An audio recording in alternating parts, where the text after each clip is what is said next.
మనం debate continue చేద్దాం. నిన్నటి నుంచి అసలు మంత్రులు ఆల్రెడీ రెస్పాండ్ అయ్యారు. టీపీసీ చీఫ్ మాట్లాడుతున్నారు. రైతు ద్వారా చూద్దాం. బహిరంగ సభలో ప్రజల చేత తిరస్కరించబడి ఫామ్ హౌస్లో కూర్చోబెట్టబడి ప్రభుత్వ జీతం పొందుతూ ఒకరోజు కూడా ప్రజల గురించి ఆలోచించని మాజీ ముఖ్యమంత్రి కేసీఆర్ గారు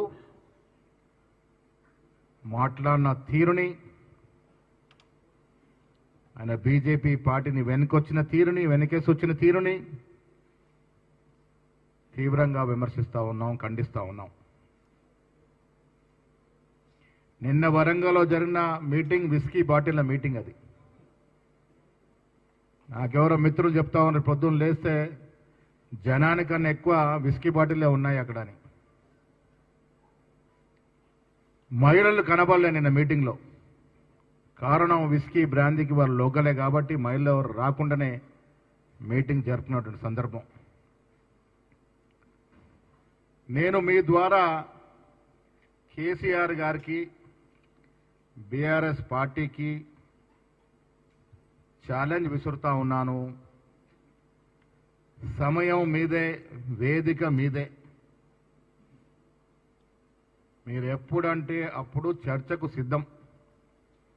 మీరు 10 సంవత్సరాలుగా తెలంగాణ రాష్ట్రానికి ముఖ్యమంత్రిగా చేసిందేమిటి, మేము 15 మాసాలుగా మా ముఖ్యమంత్రి రేవంత్ రెడ్డి గారు తెలంగాణకు చేసిందేమిటో చర్చించుకుందాం. వేదిక మీరే నిర్ణయించండి. ఫామ్ హౌస్కి వెళ్ళి బయటకు వచ్చి ఎప్పుడు అంటే అప్పుడు వేదిక, మేము వస్తాం, మీరు రండి, చర్చించుకుందాం. దిగిపోయిన తర్వాత కూడా అబద్ధాలతో ప్రజల్ని మభ్యపెట్టే ప్రయత్నం మీద చేస్తూ ఉండ కేసీఆర్, ఇది మంచిది కాదు. దేశ చరిత్రలో ఒక రాజకీయ కుటుంబం అత్యంత తక్కువ సమయంలో అత్యంత ఎక్కువ ప్రజాధనాన్ని దోచుకున్న కుటుంబం ఈ దేశంలో ఏదైనా ఉంది అంటే అది కేసీఆర్ కుటుంబము. ప్రాజెక్టుల పేరిట, భూముల పేరిట ప్రజల సొత్తుని దోచుకోవడమే కాకుండా ఈ రాష్ట్రాన్ని అప్పుల పాలు చేసి, ఒక దూరదృష్టి లేకుండా, ఒక విజన్ లేకుండా, ఒక ఆలోచన లేకుండా ఇబ్బడి ముబ్బడిగా అప్పులు తెచ్చి ఈ రాష్ట్రాన్ని అప్పులో కూర్చోబెట్టి పలాయనం చిత్తగించిన మనిషి ఇవాళ కాంగ్రెస్ పార్టీ గురించి మాట్లాడుతూ ఉన్నారు. తెలంగాణ మళ్ళీ ఎప్పుడు కూడా బాగోకుండా అంత పాతాల్లోనికి దిగజార్చినటువంటి కేసీఆర్ ఎప్పటికీ తెలంగాణ రాష్ట్రానికి విలన్గానే మిగిలిపోతాడు. రానున్న తరం, యువతరం ఎప్పుడు నేను క్షమించదు. కాంగ్రెస్ పార్టీని విలన్ అంటా ఉన్నాడు. దేశం కోసం సర్వం త్యాగం చేసిన గాంధీ కుటుంబం గురించి మాట్లాడుతూ ఉన్నాడు. నీ లెక్కేమిటి, నీ స్థాయి ఏమిటి, గాంధీ కుటుంబం స్థాయి ఏమిటి? దొంగ పాస్పోర్ట్లు సృష్టించి చాలా మందిని మోసం చేసి దొంగ పాస్తో ఫారెన్ పంపించినటువంటి చరిత్ర కేసీఆర్ గారిది అనేది మర్చిపోకుండా ఉండేందుకు నేను మళ్ళీ వాళ్ళు గుర్తు చేస్తా ఉన్నాను. ఆనాడు కాంగ్రెస్ హయాంలో దొంగ పాస్పోర్ట్ సృష్టించి మ్యాన్ పవర్ బిజినెస్ చేసిన కేసీఆర్ ఇవాళ కాంగ్రెస్ వల్లే కదా తెలంగాణ వస్తే నువ్వు ముఖ్యమంత్రి అయినావు. నీ కొడుక్కి, కూతురికి, అల్లుడికి అంబాసిడర్ కారులో పెట్రోల్, డీజిల్ పోసుకునే కూడా డబ్బు లేనటువంటి పరిస్థితి నుంచి వీళ్ళు ఒక్కొక్కరు 10 ఇంపోర్టెడ్ కార్లు మెయింటైన్ చేసే స్థాయికి వచ్చింది కాంగ్రెస్ వల్ల కాదా? అందుకు కాంగ్రెస్ విలనా? తెలంగాణ ఇచ్చినందుకు కాంగ్రెస్ విలన్ అవుతుందా? తెలంగాణ సాకారం చేసినందుకు కాంగ్రెస్ విలన్గా నిలబడాలా? ఇచ్చిన మాట ప్రకారం ఇవాళ 1 సంవత్సరం లోపల 60,000 ఉద్యోగాలు ఇచ్చినందుకు కాంగ్రెస్ విలన్గా చూపాలా? అరే నిజమైన విలను మీరు.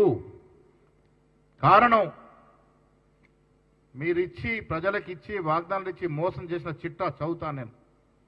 ఒక కుటుంబానికి 1 ఉద్యోగం అన్నావు, మోసం. ప్రతి కుటుంబానికి 2 బెడ్ ఇల్లు ఇస్తామన్నావు, అబద్ధం. ప్రతి దళిత కుటుంబానికి 3 ఎకరాల భూమి ఇస్తానన్నాం, ద్రోహం. ప్రతి కేజీ నుంచి పీజీ వరకు ఉచిత విద్య ఇస్తానని మోసం చేశావు. ప్రతి ఇంటికి తాగునీరు ఇస్తా అన్నావు. మిషన్ భగీరథ పేరట 25,000 కోట్లు దండుకున్నావు. 15,000 కోట్లకే కంప్లీట్ కావాల్సినటువంటి మిషన్ భగీరథ 48,000 కోట్లకి ఎందుకు ఎగబాకింది? ఆ ఎగబాకిన సొమ్ము ఎవడు తిన్నాడు? కేసీఆర్ కుటుంబం తినలేదా? 1,000 కోట్లు కాళేశ్వరం పేరు మీద 1,00,000 కోట్లు 1,25,000 కోట్లు గోదావరి నదిలో పోసి 1,000 కోట్లు దండుకున్న మాట వాస్తవం కాదా? ఇలా కాళేశ్వరం కూలిపోలేదా? కాళేశ్వరం ప్రాజెక్టుగా మిగిలిపోలేదా? ఎవరి నిర్వాకం వల్ల? నీ చాతకానితనం వల్ల, నీ పరిపాలన దక్షత లేక వల్ల ఇలా రాష్ట్రం అప్పుల పాలవడమే కాకుండా ఇలాంటి ప్రాజెక్టులన్నీ కూడా పనికి రాకుండా పోయినటువంటి సందర్భం ఇవాళ ప్రజలు తెలుసుకోవాల్సిన అవసరం ఉంది. కేసీఆర్ పాపం మర్చిపోయినారేమో, ప్రజలు ఇంత తొందరగా మర్చిపోతారున్న దుర్పాలన, దరిద్ర పాలన ప్రజలు మర్చిపోయారని అనుకొని మాట్లాడుతూ ఉన్నారేమో. నేను మళ్ళీ ప్రజల కోసం గుర్తు చేస్తా ఉన్నాను. ఆదివాసీలు ముస్లింలకు రిజర్వేషన్ పెంచుతామన్నావు, ఇదొక పెద్ద ఫ్రాడ్. దళిత బంధు ఎన్ని కుటుంబాలకు ఇచ్చావు? మిగతా కుటుంబాలకు ద్రోహం చేయలేదా? బీసీ బంధు అసలు టేకాఫే కాలేదు, ఇదొక మోసం కాదా? ఇస్తాంబుల్ నగరాన్ని ఓల్డ్ సిటీ నుంచి తీస్తానన్నావు, ఎంత పచ్చి మోసమయ్యేది? ఎక్కడ చేయగలను? ఇస్తాంబుల్ కరీంనగర్ని లండన్ చేస్తానన్నాడు, నిజామాబాద్ని డల్లాస్ చేస్తానన్నాడు, పచ్చి మోసం కాదా? ప్రజలు మర్చిపోయినారా? దళిత ముఖ్యమంత్రిని చేస్తానని ఒక దళితుడు మంత్రిగా ఉంటే, ఉప ముఖ్యమంత్రిగా ఉంటే అర్ధరాత్రి పీకేసిన పాపం నీది కాదా? ఏం పాపం చేశాడని ఇంతవరకు చెప్పలేని పరిస్థితి, ఎందుకు పీకేశారో చెప్పలేని పరిస్థితి. దళితులను మోసం చేశారు. ఇలా 420 వాగ్దానాలు అంటే 420 వైఫల్యాలు మీ నాయనా. చెబుతూ పోతే 420 వైఫల్యాలు ఎన్ని చేశారో ఈ చిట్టా ఇప్పితే అర్థమవుతుందనే మాట కూడా సుందరంగా మనవి చేస్తా ఉన్నాను. ఇవాళ మేం చెప్పేది కాదు, నేషనల్ డ్యామ్ సేఫ్టీ అథారిటీ వాళ్ళు చెప్తా ఉన్నారు. కాళేశ్వరం ప్రాజెక్ట్ అనేది ఒక ఫ్రాడ్ ప్రాజెక్టు, పూర్తిగా విఫలమైన ప్రాజెక్టు, కేవలం డబ్బుల కోసం, కమిషన్ల కోసం ఈ ప్రాజెక్టు కట్టారు అని వాళ్ళు అధికారికంగా చెబుతున్నటువంటి సందర్భం. ఇది మోసం కాదా? ఇది నీ కుటుంబం కోసం ఉపయోగపడలేదా? ఒక ఎకరాకి నీరు రావాలంటే 60,000 కోట్ల కరెంటు బిల్లు అవుతే ఎవడబ్బ సొమ్ము అమ్మి కడతారు? అది ఈ ఆలోచన లేకుండా ఎందుకు కట్టారు? మీ కుటుంబం బాగు కోసం కాదా? ఇవాళ రకరకాలుగా రాష్ట్ర ప్రజల్ని, ముఖ్యంగా బీసీల్ని, దళితుల్ని రకరకాలుగా మోసం చేసినటువంటి చరిత్ర కేసీఆర్ది, కేసీఆర్ కుటుంబాంది. తెలంగాణ ఎవరు పోరాడితే వచ్చింది? ఉద్యమకారులు ఎంతమంది అసలు బాస్ తెలంగాణ వచ్చింది? ఎంతమంది అమరవీరుల కుటుంబాలు మీరు ఆదుకున్నారు? ఒక్కొడికను ఉద్యోగం ఇచ్చినారా? ప్రభుత్వం రాగానే మీకు ముఖ్యమంత్రి పదవి, మీ కొడుకు మంత్రి పదవి, మీ కూతురు ఎంపీ పదవి, మీ మేనల్లుడికి మంత్రి పదవి, మీ తోలడు కొడుకు ఎంపీ పదవి, మీ కూతురు ఎంపీ ఓడిపోతే ఎమ్మెల్సీ పదవి, ఇవి ఇవ్వచ్చు. కానీ తెలంగాణ కోసం ప్రాణాలు ఇచ్చినట్టు కుటుంబంలో ఎవరికి కూడా ఉద్యోగం, ఒక మంత్రి పదవి, ఒక ఎమ్మెల్యే పదవి, ఒక ఎమ్మెల్సీ పదవి ఇచ్చిన పాపన పోయినావా? గజ్జ కట్టిన గద్దర్ని ఏ రకంగా అవమానించినావు? అలాంటి కళాకారులు ఎంతమందిని అవమానించినావు? తెలంగాణ జాతీయ గీత పాడినటువంటి మహాకవిని ఏ రకంగా అవమానించినావు? ఆ తప్పులు మేము సరిదిద్దాం. ఇలా గద్దర్ పేరిట అవార్డు ఇస్తా ఉన్నాం. మహాకవి రాసిన పాటని తెలంగాణ రాష్ట్ర గేయంగా చెప్పగలిగినాం. మీకు మాకు పొంతనెక్కడయ్యా? తెలంగాణని అన్ని రకాలుగా నాశనం పట్టించి ఇవాళ తెలంగాణ గురించి మాట్లాడుతూ ఉన్నాడు. టీఆర్ఎస్ పార్టీని బీఆర్ఎస్గా మాట్లాడు. తెలంగాణ పదాన్ని తీసేసినటువంటి గనుడు ఇలా జన్మభూమి గుర్తొచ్చిందట ఆయనకి. జన్మభూమి మీద ప్రేమ ఉన్నాడు. తెలంగాణ రాష్ట్ర సమితిని పీకేసి ఎవరన్నా భారత రాష్ట్ర సమితి పెట్టుకుంటాడా? ఇలా జన్మభూమి ఎట్లా గుర్తొచ్చింది? మీలాంటి మిత్రులు ఫోన్లో కూడా మాట్లాడుకున్న స్వేచ్ఛ లేదు ఆ రోజు. మా ఫోన్లోనే ట్యాపింగ్లో ఉన్నాయి. టాపింగ్ మహాగణుడు ప్రభాకర్ రావు అమెరికాలో ఉంటే దాని గురించి మాట్లాడలే. వరంగల్లో చేసిన మోసాల గురించి ఎక్కడ మాట్లాడలే. ఎన్ని మోసాలు చేశారో చెప్పలే. జనం ముందుకొచ్చి కళ్ళబుబ్బులు కబుర్లు చెప్పినాడు.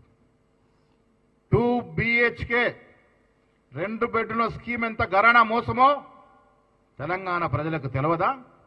ఎన్ని బెడ్రూమ్లు కట్టించినావు నువ్వు? ఇలా కళ మేము సాకారం చేస్తా ఉన్నాం. ఇందిరమ్మ ఇల్లు మొదటి సంవత్సరంలో 4.5 లక్షల ఇల్లు ఇస్తా ఉన్నాం. ఇది మా ఘనత.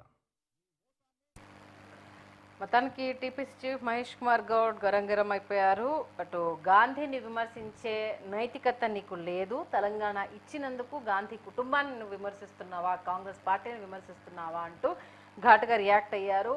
కాంగ్రెసే కనుక తెలంగాణకు సంబంధించి గ్రీన్ సిగ్నల్ ఇవ్వకపోతే నీకు ముఖ్యమంత్రి పదవి ఎక్కడ వచ్చేది, నీ కొడుకుకు అల్లుడికి కూతుర్లకు పదవులు ఎక్కడి నుంచి వచ్చేవి, 2 పర్యాయాలు నువ్వు సీఎం ఎట్లా అయ్యేవాడివి అంటూ కూడా స్పందించారు. దాంతోపాటు కాళేశ్వరం ప్రాజెక్ట్ అనేది తెర మీద తీసుకొచ్చి కూళేశ్వరం చేశావు, దానికి సంబంధించి పీఠాలు కదిలించే ప్రయత్నం చేస్తున్నాము, దీన్ని మరిచి నువ్వు మాట్లాడితే ఎలా అంటూ కూడా ఆయన నిలదీశారు.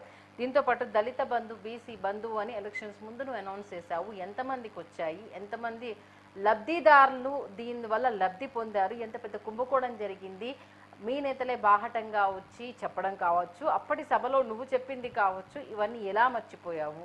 అలాగే 2 BHK అన్నావు, దాంట్లో ఎంత మోసం జరిగిందో తెలియదా?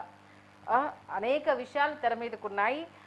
మన వీపు చూసుకోకుండా పక్క వాళ్ళని విమర్శించడం తగదు అంటూ కూడా మహేష్ కుమార్ గౌడ్ సీరియస్ అయ్యారు. నేనే అటు మంత్రి పొంగులేటి కావచ్చు, సీతక్క కావచ్చు, జూపల్లి ఇమీడియట్గా రెస్పాండ్ అయిన విషయాన్ని మనం చూసాము. దానికి సంబంధించి రకరకాల విమర్శలు అయితే వ్యక్తమవుతున్నాయి. అటు బీఆర్ఎస్ క్యాడర్లో జోష్ నింపితే ఇటు కాంగ్రెస్ నుంచి ఆల్మోస్ట్ ఒక సభ జరిగాక విమర్శలు కామన్గానే వినిపిస్తూ ఉంటాయి.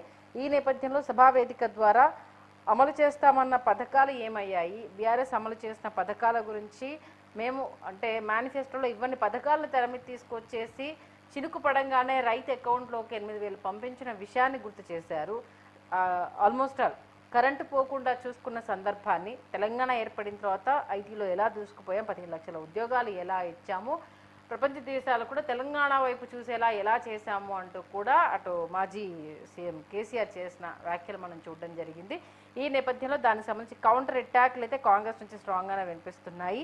అటు బీజేపీని ఏ కోసానా ఇక్కడ టచ్ చేయలేదు, కాంగ్రెస్ పైన మాత్రమే విసురులేశారు అని అంటే మరి ఏ మెసేజ్ ఇచ్చారు ప్రజలు చూస్తున్నారు, ఆ ప్రజలకే అర్థమవుతుంది. అలాగే సభ సక్సెస్ అయిందనేసి అంటారు. సభలో మహిళలు ఎక్కడున్నారు, సభ అయిపోయిన తర్వాత విస్కీ సీసాలు తప్పితే అక్కడ ఏం లేవు, ఆడవాళ్ళు తాగరు కాబట్టి సభకు రాలేదు అంటూ కూడా మహేష్ కుమార్ గారు ఒక పాయింట్ని రేజ్ చేయడం జరిగింది. ఆల్మోస్ట్ ఆల్ భిన్న వాదనలు కామన్గానే మనకు వినిపిస్తూ ఉంటాయి. దానికి సంబంధించి బీఆర్ఎస్ శ్రేణుల నుంచి ఒక వాదన అయితే, కాంగ్రెస్ నుంచి మరో వాదన, విమర్శలు ప్రతి విమర్శలు అయితే ఘాటుగానే తెర మీదకి వస్తున్నాయి. దీనికి సంబంధించి అయితే ఇంకా ముఖ్య నేతలు స్పందించే అవకాశం ఉంది. ఎందుకంటే చాలామంది ఇంకా స్పందిస్తారు అనేది తెలుస్తుంది. మహేష్ కుమార్ గౌడ్ కాసేపటి క్రితం మనం ఏం మాట్లాడామో విన్నాం కాబట్టి దీనికి సంబంధించి ఈవినింగ్ మరి బీఆర్ఎస్ నుంచి ఎవరు స్పందిస్తారు, ఎందుకంటే ఒక్క సభకే ఇంత ఉలికి పడితే ఎలా, ఇంకా మా అధినేత ఒక గంటే మాట్లాడాడు, నిజంగా రంగంలోకి దిగితే పరిస్థితి ఏంటి అంటూ కూడా ఆల్మోస్ట్ ఆల్ అటు బీఆర్ఎస్ నేతలు నిన్న నుంచి వచ్చిన కమెంట్స్కే రియాక్ట్ అయిపోతున్నారు. ఓవరాల్గా అయితే జన సమీకరణకు సంబంధించి సభకు వచ్చిన జనాలను చూసైతే సభ సక్సెస్ అయింది అంటూ కూడా, అంటే కేసీఆర్ గారిని చూసేందుకు, కేసీఆర్ గారు ఏం మాట్లాడతారో వినేందుకు ఎంతమంది వచ్చారు అనడానికి, అంటే ఆయనను ఎంత కోరుకుంటున్నారో అనడానికి ఇంతకు మించిన సభ ఇంకా నాకు తెలిసి జరగకపోవచ్చు, ఇంత మించిన సక్సెస్ అనేది ఎవరికి ఉండకపోవచ్చు అనేసి అంటున్నారు.